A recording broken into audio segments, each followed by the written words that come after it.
আসসালামু আলাইকুম প্রিয় ভাই ও বন্ধুরা, কেমন আছেন? আশা করি ভালো আছেন।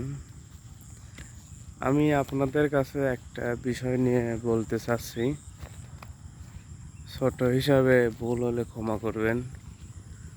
সেটা হলো ছাত্র ভাই হুজুর ভাইয়েরা যেগুলো দেখতে পেলাম আর কি, রাস্তার সাইডে দেওয়ালে আল্লাহর নাম, নবী রাসূলের নাম, কালেমা, আরবি যেগুলো সুন্দর করে আর্ট করতেছেন, লেখা ঠিক আছে, কিন্তু একটা বিষয় আমি দেখলাম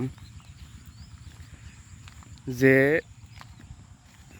একটু নিচু হয়ে গেছে, একবারেই দেওয়ালের নিচু হয়ে গেছে, যা বিড়াল, কুকুর, পশু প্রাণী পিশাব করতে পারে। সেটা তো তাহলে কাজটা উত্তম হলো না। যদি জিনিসটা অপবিত্রই হয়ে যায়, তাহলে ওটা দিয়ে লাভ কি আমাদের, বলেন? সেজন্য একটা কথাই, সব কিছুই কাজ করতে হবে মাথায় রেখে। ভালো মন্দ আছে এইটা বলার জন্য আর কি। আমার কাছে কাজটা মোটেও ঠিক হয়নি।